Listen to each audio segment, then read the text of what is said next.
Dan saudara, kita sudah terhubung dengan Kapus Datin BNPB Abdul Muhari dan Bupati Pidijaya Sibral Malaysi, keduanya dari sambungan telepon. Terima kasih. Selamat siang Bapak-Bapak.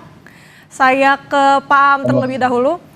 Pak Am, bagaimana evaluasi BNPB terhadap penanganan banjir di Sumatera selama ini, Pak? Ya, untuk secara umum Mbak Renata, jadi untuk Aceh saat ini memang masih ada beberapa kabupaten yang masih dalam fase tanggap darurat yang masih di fase krusial. Artinya untuk 5 aspek pencarian pertolongan, kemudian distribusi logistik, pembukaan akses jalur darat, pemulihan sektor komunikasi berbasis seluler, dan pemulihan sektor energi, listrik, dan BBM itu masih terus berlangsung. Ada beberapa kabupaten yang lain seperti Subu Salam dan beberapa kabupaten lain yang mulai masuk fase early recovery. Artinya kita sudah berbicara tentang identifikasi lokasi hunian sementara, kemudian mulai meriliskan berapa banyak KK yang akan sementara dipindahkan ke Huntara dan seterusnya. Ini untuk Aceh, sedangkan untuk Sumatera Utara eh, ini juga masih berjalan tanggap darurat di beberapa kabupaten, khususnya Tapanuli Raya, Tapanuli Utara, Tengah, dan Selatan. Tetapi di beberapa kabupaten lain sama halnya juga sudah mulai masuk early recovery, fase awal pemulihan, di mana kita sudah berbicara tentang penetapan lokasi huntara yang akan dibangun sesuai dengan jumlah KK yang ditetapkan oleh pimpinan daerah yang akan dipindahkan sementara ke Huntara. Untuk Sumatera Barat ini sedikit lebih maju, sudah ada satu titik lokasi Huntara yang sudah mulai dibangun, jadi 2 hari lalu itu sudah dilakukan peletakan batu pertama, dan kita harapkan dalam beberapa minggu ke depan ini sudah selesai sehingga fase nanti pemulihan awal di mana masyarakat sudah akan pindah ke Huntara sambil pemerintah membangunkan hunian tetap di lokasi yang benar-benar aman, ini sudah mulai berjalan. Gambarannya kira-kira demikian, Mbak Renata. Beberapa daerah ini sudah mulai berangsur pulih begitu ya Pak, recovery. Nah, eh, saya ke Bupati Pidijaya dulu, Pak Sibral. Sejauh ini kalau di Pidijaya seperti apa Pak perkembangan penanganannya di sana?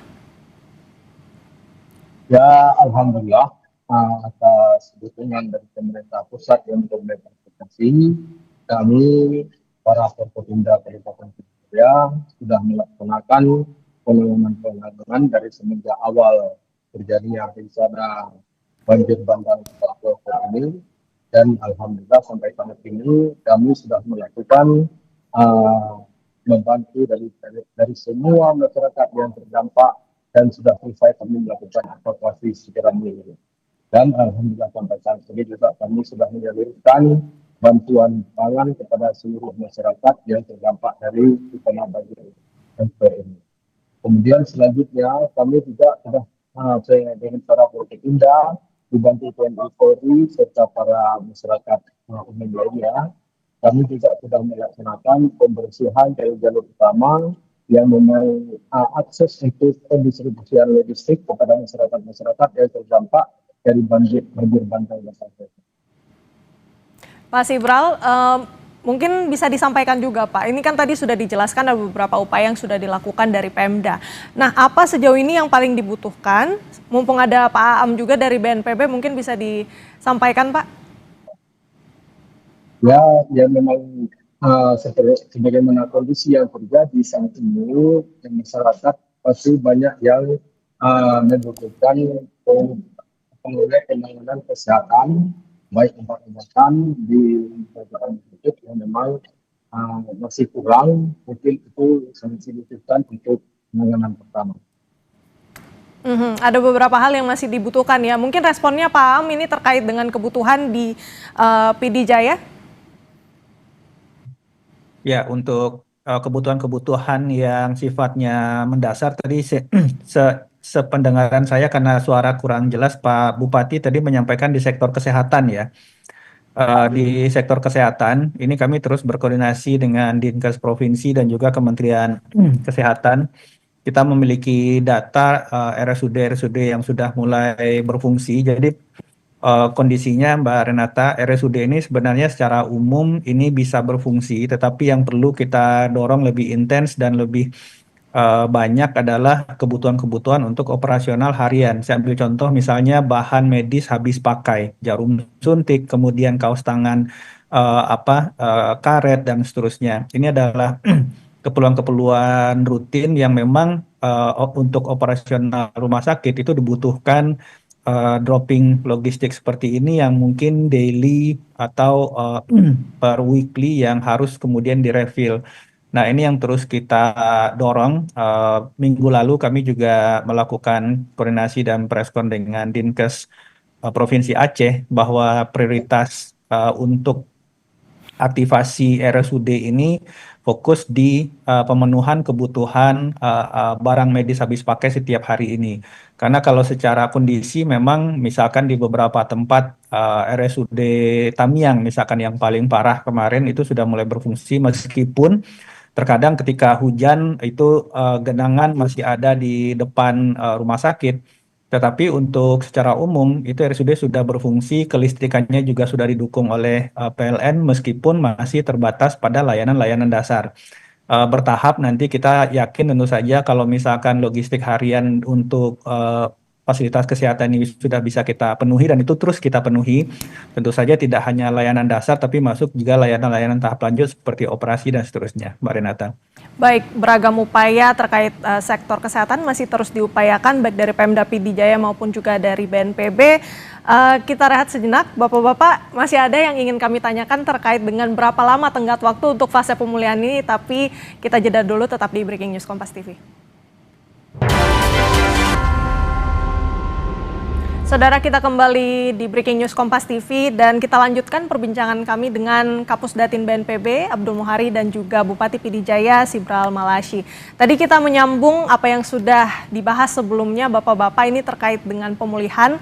Saya ke Bapak Bupati terlebih dahulu, Pak Sibral, ini bisa dijelaskan untuk di PD Jaya daerah yang paling terdampak parah bagaimana dan kemudian untuk pemulihannya sejauh ini seperti apa? Baik, saya dari Kabupaten PD Jaya menjelaskan sedikit yang memang sangat berpengaruh dan sangat dicak parah hari ini adalah di sektor lahan pertanian. Yang pertama mengenai masalah daerah bendungan irigasi yang secara menyeluruh 7 irigasi, bendungan irigasi adalah hancur diakibatkan dari bencana banjir dan banjir bandang ini. Sehingga kemungkinan di daerah sehingga dari kemungkinan terjadi ini mengancam dari lebih kurang 6.000 hektar sawah yang tidak memungkinkan untuk melakukan cocok tanam di tahun berjalan ini, sehingga masyarakat PD Jaya kemungkinan tidak dapat menanam padi sebanyak 6.000 hektar lebih kurang. Ini sangat mempengaruhi daripada ketergantungan masyarakat PD Jaya di sektor pertanian. Dan mata pencarian mereka di titik utama adalah di sektor pertanian, akan berpengaruh pada pendapatan mereka dan akan berdampak pada naiknya angka kemiskinan. Dan bisa jadi kondisi ini dikhawatirkan akan menimbulkan. Oke, Pak Sibral, berarti memang untuk lahan pertanian ini yang paling parah ya Pak. Pak Am, boleh responnya ini terkait dengan lahan pertanian kan sebelumnya untuk rekonstruksi rumah dan lain sebagainya. Kalau lahan pertanian dari BNPB ini seperti apa Pak? Ya, untuk kerugian saat ini kita mendata seluruh aspek kerugian, Mbak Renata. Jadi tidak hanya kerugian sifatnya rumah rusak, jembatan, jalan, dan lain-lain, tetapi juga saat ini kita melakukan pendataan yang lebih detail untuk kerugian seperti lahan sawah, ternak, kemudian aset-aset lain yang berkaitan dengan ekonomi. Ada beberapa kebijakan juga yang sudah disampaikan oleh Bapak Menteri Keuangan seperti keringanan atau penghapusan kredit dan lain-lain yang sudah dijelaskan sebelumnya. Tapi ini untuk data kita taruh terus lengkapi. Kami menerima update data ini penghitungan setiap hari yang juga setiap malam dilaporkan oleh Bapak Kepala BNPB langsung kepada Presiden. Sehingga nanti penanganannya sifatnya lintas sektor yang berkaitan dengan pertanian. Tentu saja nanti kita akan koordinasikan dengan Kementerian Pertanian untuk kebijakan penggantian dan lain-lain seterusnya. Yang berkaitan dengan perumahan ini kami langsung berkoordinasi dengan Kementerian PKP dan BNPB sendiri. Jadi ini kami kumpulkan datanya, kami laporkan kepada Bapak Presiden, kemudian penanganannya akan lintas sektor dan kita harapkan juga bisa berjalan paralel dengan upaya tanggap darurat ini, Mbak Renata. Baik, berarti tidak hanya rumah, tidak hanya jalanan, jembatan, tapi juga dari sektor ekonomi, pertanian yang untuk perekonomian masyarakat itu juga akan ditanggung begitu ya, dan sekarang sedang didata kerugiannya. Pak Am, bisa diupdate juga kepada kami ini untuk update terkini korban sampai saat ini untuk di 3 provinsi bagaimana Pak? Untuk saat ini kami masih melakukan rekap penghitungan tiap provinsi, Mbak Renata. Memang kalau untuk data korban, ini operasi pencarian pertolongan di beberapa tempat, beberapa kabupaten itu sudah dihentikan karena sudah tidak ada korban hilang atau pelaporan nama korban yang masih hilang. Untuk Aceh itu yang masih dilakukan ada 6 kabupaten, Benar Meriah, Aceh Utara, Aceh Tengah, Biren, Aceh Tamiang, dan Nagan Raya. Sumatera Barat itu ada 4 kabupaten dan Sumatera Utara ada 3 kabupaten. Tinggal ini yang kami terus rekap data. Dan pada fase ini kami mensinkronkan data ini dengan data Dukcapil, Mbak Renata. Signifikansinya apa? Karena ini sangat penting supaya kita bisa paham korban ini terkadang ada korban yang atau jasad yang ditemukan oleh tim SAR itu sudah sebelumnya meninggal. Karena daerah terdampak banjir ini tidak hanya kawasan pemukiman, tetapi juga kawasan pemakaman. Sehingga ada jasad-jasad yang kemudian ditemukan oleh tim SAR ketika kita identifikasi korbannya ternyata ini dalam catatan sipil itu sudah meninggal. Nah ini kami identifikasi kembali karena ini nanti berkaitan dengan hak-hak ahli waris dan seterusnya. Ini terus kita lakukan di tempat-tempat yang sudah selesai fase pencarian. Ini kita lakukan identifikasi by name by address supaya nantinya kita benar-benar punya data yang valid yang berkaitan juga nanti dengan hak-haknya ahli waris. Posisi saat ini, Mbak Renata, ini masih tetap seperti kami sampaikan kemarin, itu total 1.016 korban, hilang 212 dan mengungsi 624.670 jiwa, Mbak Renata. Baik, upaya pencarian dan juga sinkronisasi data terus dilakukan dari BNPB. Terima kasih banyak Kapusdatin BNPB Abdul Muhari, dan sebelumnya tadi juga kita sudah berbincang dengan Bupati Pd Jaya Sibral Malaysi. Terima kasih banyak Bapak-bapak, sehat selalu. Terima kasih, Mbak Renata. Dan saudara, demikian Breaking News Kompas TV. Terima kasih, sampai jumpa.